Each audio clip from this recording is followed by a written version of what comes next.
Welcome back to Upstaged, the official podcast for Ronin Theatre Collaborative. My name is E.C. Darlingbond. I am the marketing director and assistant artistic director for Ronin Theatre Collaborative. And with us, we have Ashley Naftule. How's it Howdy. going, Ashley? Oh, I'm doing great. How about you? I'm doing really well. Today, we're meeting up as part of the promotional activities for Haunted Castle, The Rot Beneath. You are one of the 6 playwrights who has contributed a short play based on Irish mythology or ghost stories for this show. And what is the name of your show? The name of the show is Body Count, and it's based off the legend of Red Mary from Irish folklore. Nice. As much as you're willing to say, what is the legend of Red Mary? If it won't give anything away too much, of course. I think probably the easiest way to describe it is kind of as a gender flipped Bluebeard. Okay. But the story kind of plays off a bit of Irish history about the fact that, especially during especially in the Cromwell era of like British occupation, the Irish women were not allowed to hold property. So if their husbands died, they could not inherit an estate on their own. They would have to remarry rather quickly or risk it having being seized and forfeited. I see. And that's kind of the historical motive for why the story is how it is. I actually have an ancestor who is from Ireland because he was born there during the Cromwell occupation and was the son of one of his generals. So, he later fled England after the restoration of the monarchy. So that's fun. So when you were coming up with ideas for the play, were there any other legends that you considered? Was this something you had known about before? What was the background process for this show? Honestly, because I did the original iteration of Haunted Castle last year, and I kind of went about it the same way, where that when I was asked to do the show, I basically perused, I perused kind of like these websites of Irish ghost stories, because like I'm actually a pretty big mythology and occult and folklore buff, but Ireland is one of my blind spots. Like Celtic mythology, Irish folklore, that's in the whole UK and Ireland in general is just kind of like I don't know a whole lot about that aspect. So I don't have a lot of that lore stuck in my head. Like I know some of the legend of the legend of Chuchelaine, that sort of thing. Some of that stuff is I know pretty well, but a lot of the ghost story stuff is all new to me, which is part of the fun of working on this show is familiarizing myself with a lot of stuff that I had no idea about. Yeah.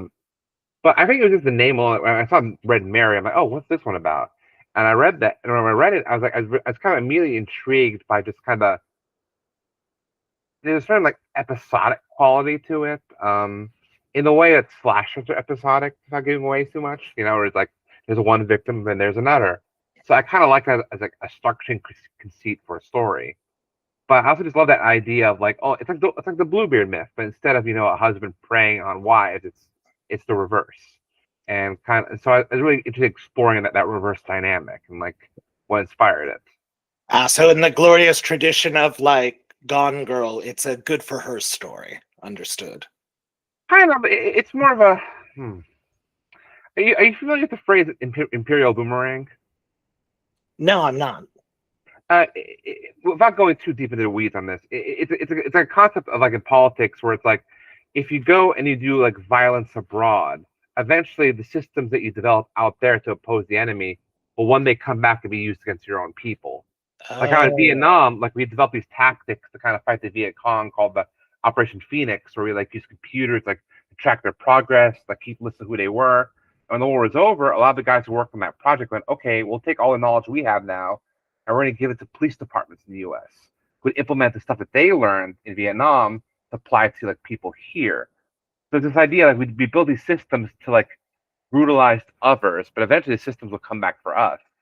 And Red Mary, when I read it, it's a story like the revenge of it's patriarchy getting its own back. So you Right. create this system where women have no agency, like no authority, no control of their own lives. Eventually, what ends up happening is like where Mary comes along and goes like, okay, fine. If I'm stuck in the system, I have to play by these rules. I will use it to my advantage. You know, I will use it to kill people instead because that's all. That's what I have to do to stay in the system. So it's kind of like she wouldn't if the patriarchy of Ireland didn't exist, Red Mary wouldn't exist. But because that law was in place, and because a woman like her comes from a wealthy family, would be like, okay, either I do certain radical things or I will be in poverty. Like, well, she does the bad things. Yeah. Oh, that's fascinating. Okay. What play did you write for last year, by the way? Oh, last year I did Wicked John, which is very tonally different. This play is much more. It's like a one woman show, so it's just one person. It's like there's a couple of comedic lines in it, but it's mostly played pretty straight. But Wicked John last year was like it was a puppet show. It was much more broader and like more of like a little comedic, a black comedy piece. I had a lot of fun writing that one. Oh, awesome. So, how long have you been a playwright for? When did it begin? I think maybe about 10 years. Well, I took like Kim Porter's playwright solo performance writing workshop, like doing like storytelling, uh, one person plays that sort of thing. She did one at Space D5, like I think it was 2009, and I took it just kind of as a lark. Like I wasn't really like I had no interest in playwriting at all. Like I would go see shows. I'd go to like Nearly Naked, Stray Cat shows, that sort of thing. And I really like what I saw, but like, I never really envisioned myself as a theater person. Hmm. But when I worked with Kim, I really enjoyed her process and like writing that, and so I got more into it, and I started volunteering at 55 and like doing little shows there with them, and eventually got to the point where I started writing my own stuff. I think the first piece I ever wrote was for a show that we did called Here Be Dragons, which was like it was like a one act. It was like little. I can't talk today. An ill omen for a podcast.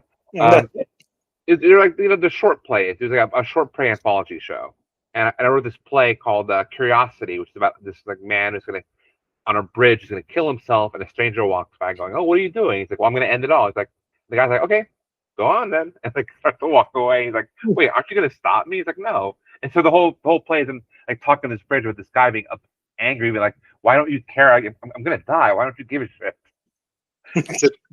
So it started off from there. And eventually, I started writing like full lengths. And to be honest with you, I really prefer writing full lengths just because like short plays are fun, but like I always feel like by the time you get to when it gets good, it's over. Where if a play, because you have that longer runtime duration, I feel like you get to spend more time building stuff and like really being in that world. Whereas like that 10, 12 minutes, like when it's good, it's really good. But a lot of times I go to a short play and I'm like, oh, that's it. Like I want more of that, you know? Like Yeah. there's still flavor in the gum. I want to chew a little bit longer. I always find that the hardest part is I have to get to the climax. If it was a full length play, I would have more time. But since it's 10 minutes, I have to get to the climax of whatever story I'm trying to write. And I also have to explain why this is climatic. Exactly. And it's hard too because I feel like the short form inherently privileges comedy, which I don't mind because I love comedy, but like because it's much easier, you see this with film, right? With like your Buster Keatons and your Stooges and whatnot, where it's like or Looney Tunes, you give like 10 minutes, you can tell a complete comedic story, do a bunch of gags, and it all feels in one piece and it works great. Drama is a lot harder because like 10 minutes is not a long time to get people to really invest and care about characters. Yeah. Um, well, horror though, which this play I think hews a lot more to horror than anything else. That's a little bit easier too because it's more of a structure. I think chills and frills is easy to pull people in much quicker.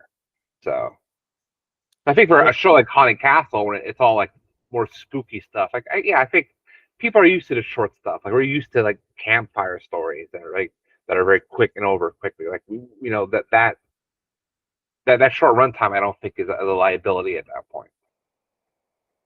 Yeah. I get what you mean. It's also, you could only have so many cast members in a 10-minute play, and sometimes it's really helpful, but there are other times where it's like, okay, I have to trust. Like, I think that would be such a challenge for you on this play, is just like, you have to trust the one person to be able to carry this whole thing. And while they only have 10 minutes, that they have to get through, it's still 10 minutes with one person. Oh, for So real, for real. how has that been like?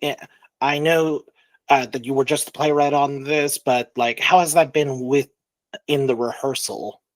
I mostly been kind of hands off this time, but I did go to rehearsal recently with Bob Peters, is the director. He's been doing a great job. I worked with Bob a lot over the years. Like, he does a lot of acting at 65.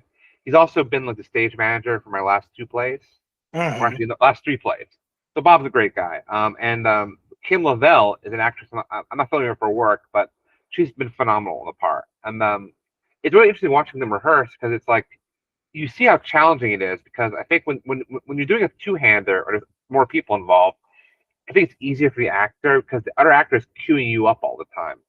So you don't have to you don't have to wonder as much, where am I in the story, because the actor's giving you lines and prompting you to go to the next place. But when you're doing a solo piece, there's no prompt. Like, it's all on you to remember. And Yeah. Kim, her memorization is really, like, she got the structure of it down, but you know, I could tell watching the play, like, they're still like figuring out like little bits here and there. Because especially because the way I wrote the play, and this is my fault as a playwright, is a lot of it is aggressive. Like, when Red Mary is monologuing, she kind of wanders in and out. Fred picks them back up again, which when you read it on paper, like, it works fine.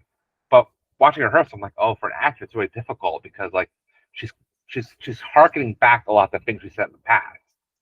So it's like, unless you really know your shit, like, for an actor, like, you can easily feel like, oh wait, what page am I on again? What, you know what I mean? That repetition can be a little tricky. But Kim's nailing it. She's wonderful.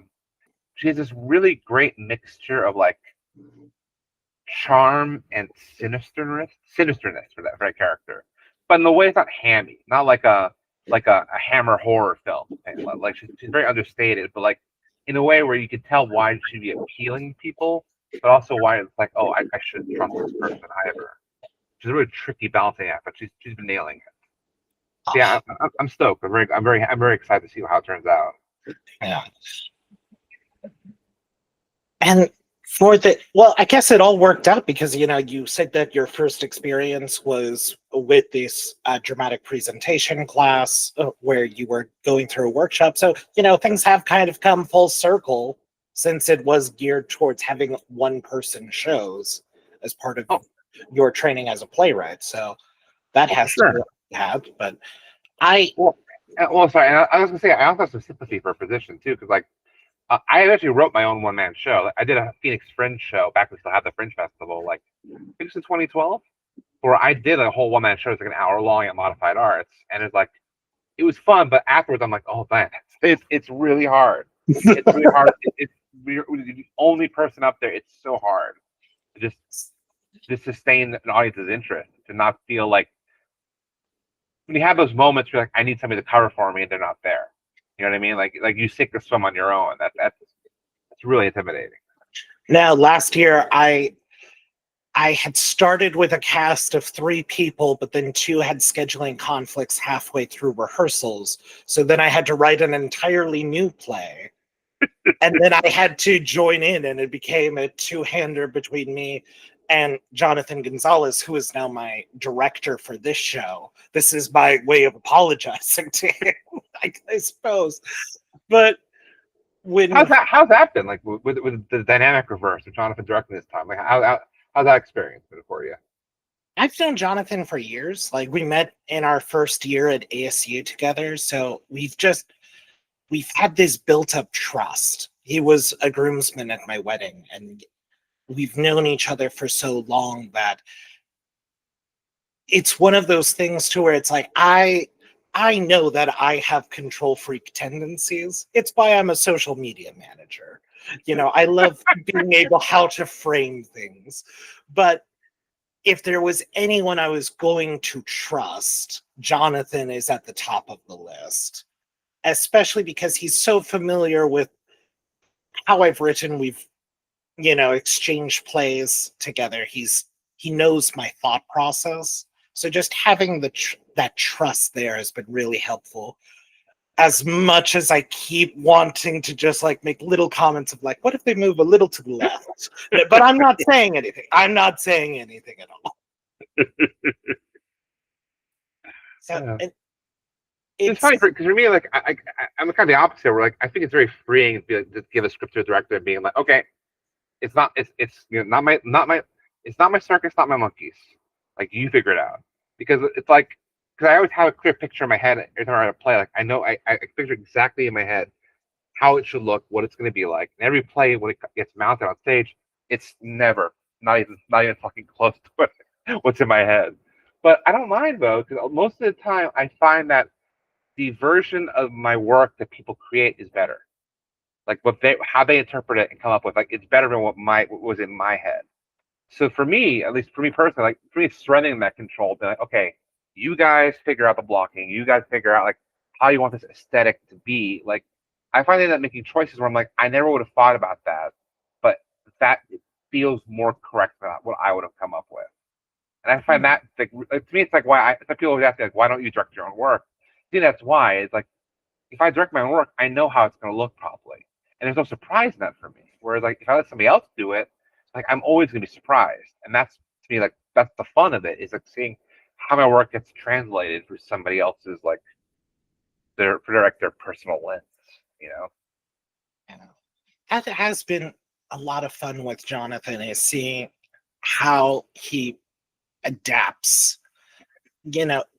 I've always been free. I always try to like lead with the whole commentary of like, my point of view is that my opinion does not matter. If you are free to interpret however you want it to. I'm always trying to like push that whole death of the author idea of just like, you're free to do whatever you want to do. And if you need me to clarify something, understand it's always with the caveat of, unless you have a better idea, here's what I was thinking about. Totally. Yeah. Yeah, so the actors ask me, how do you picture my character doing this? And I'm always like looking at the director and be like, don't ask me over there. Ask them. Like, I can answer your question, but I don't want to. It's kind of like, I don't know if you have siblings, but it's kind of like when you are seeing nieces and nephews and you're just like, listen, I don't know what you want me to do here. I don't want to accidentally parent you. So. Dude, it's exactly like that, totally. Of just like, I really don't want to have a charged conversation with the person actually in charge later. So, I don't want to be the reason why you have to go to a therapist in 10 years. That is somebody else's cross to bear. Yeah. Oh. You were mentioning, so for this story, I know that you were inspired by the ghost stories, you were reading it. Is there any favorite ghost story of yours? Or was there one that has a particular influence on you of like, there's this one story that always creeps me out? Like, growing up, my dad would always do a rendition of the man with the golden arm. Oh, like, yeah. The golden arm.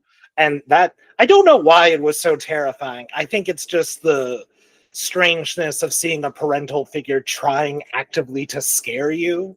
And you have to deal with the disconnect of like, yes, this person who I trust is scaring me right now, but it's all okay because I've agreed to it. But have any ghost stories of yours that you love going back to? I mean, it's not. I don't know if it's ghost stories per se, but I mean, I'm a big Lovecraft guy. Like, a lot of those stories really resonate with me, the cosmic horror stuff. Although, yeah, I mean, Lovecraft has a lot of baggage because there's the absolutely like eye roasting racism. I mean, we just don't talk about his cat, right? Right. Oh, Jesus Christ, cats.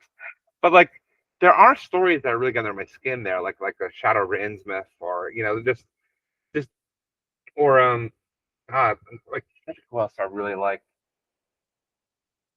There's a lot of horror fiction that really kind of gets to me. Like I'm a big Stephen King guy growing up, so there's stories, books like Desperation and It and The Shining that I think really had a big influence on my imagination. Um, I wasn't really one of those kids that told a lot of ghost stories to people or heard them. Although Mhm. there's one story that always stuck with me, and it's a ghost story. I don't know the name of it or the province of it. I remember one night at a sleepover, somebody telling me a story about like a woman who like was living alone for cat, and a maniac, and every night, no, not a cat, it was a dog.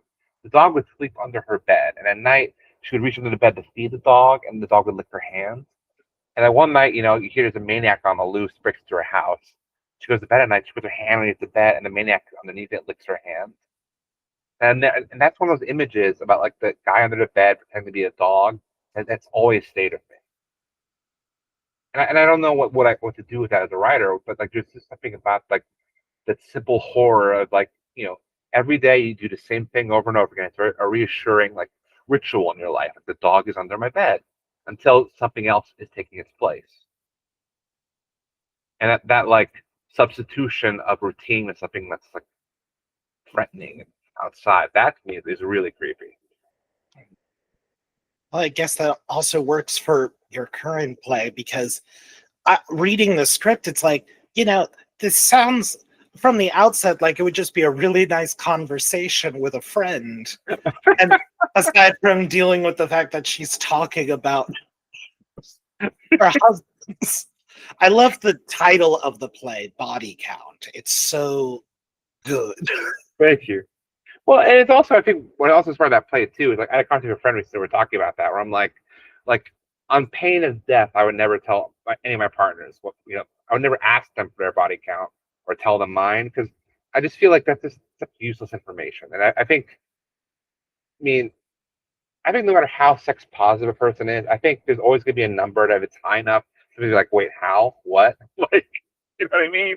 So I just don't think that it's really a productive conversation. So I think part of the reason I wrote that play was thinking about like, yeah, why do we care about that? Like, what's like what difference does that make? What's the point of it? Like, it doesn't really tell you anything about a person. It's like, oh, you slept with one person, or you slept with 500. What does it matter? Like, it's not important. But like, you put such a privacy on that kind of information, and that like that data, I guess, that we're sampling about our partners. You know what I mean? Yeah. Well, there's also just a sense of, I think a lot of the horror in the script comes from the fact that this person will tell you exactly everything, whether you want to hear it or not. And so there's that sense of having like a forced intimacy with somebody. Of Oh, like, absolutely. Yeah. which I think also really works with your Lovecraft inspirations as well, of just like, yes, I am ruined by the fact that you have told me knowledge I cannot forget. Well, it's also power too, where it's like if somebody's telling you, like, "Hey, I'm gonna tell you all the stuff that you don't want to hear, but you got to sit here and take it because I have the money and you don't." That was one of the things when I was writing my play, The Masterpiece, for the show. I always start with a thing of like, okay, so what scares me internally?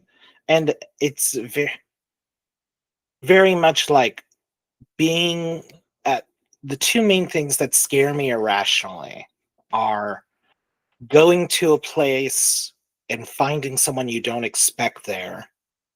Mm. Right. I call this the reverse hide and seek, where you have walked into a room on somebody hard at work in a place they're not supposed to be. Oh, So, yeah. like, yeah, it's like someone has played a game of hide and seek and has not informed you of the rules, and they are somewhere in your home. So, that kind of force of intimacy. The other thing that scares me would be just being stuck in like a void. So those are the kind of fears I like draw on of like, oh man, if I was to be stuck somewhere forever. So last year I wrote it as a ghost story where this person has been in this terrible friendship for years. It was called Pinky Promises. I remember. Yeah. And I'll spoil it for you. Though you can also buy it on Amazon if you want for $5 because I put everything I write out there. In the play, two boys make a promise to stay together forever, and then when one is ultimately driven to kill himself, he finds that he is now a ghost enslaved to his horrible friend on the ground of like, well, you pinky promised. You made a promise without understanding all the rules.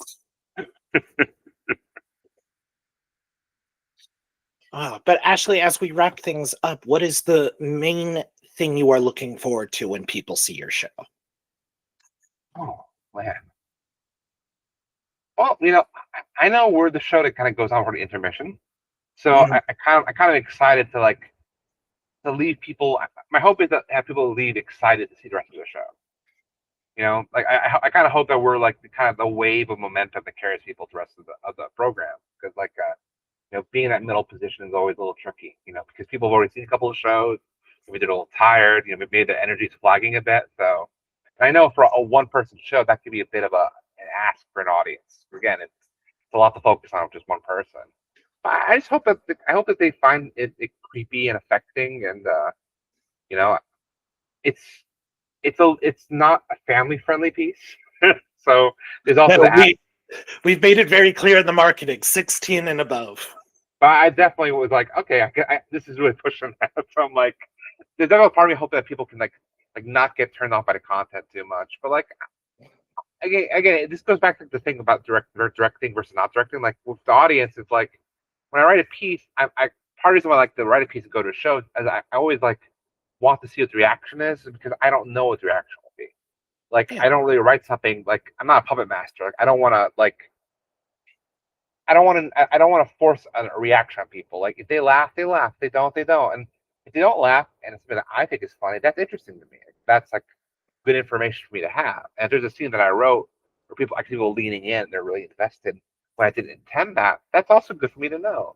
So like yeah, like when I go in, like I kind of just want it's to me it's like that's part of the process is like you know not trying to force an experience on people. Like just present the art as it is and see how they respond to it. That to me is a surprise. Like maybe they'll love it, maybe they'll hate it, maybe what they like about it is not what I would like about it, but that's part of the magic of doing it. You know? I love that. Well, everyone listening in on the podcast, you can see Body Count as part of Ronin Theatre Collaborative's Haunted Castle, The Rot Beneath, in collaboration with our good friends at the Arizona Irish Cultural Center and McClellan Library, running October 23rd through the 30th. Ashley, thank you again for joining me today. Thank you. It was a pleasure. Thank you.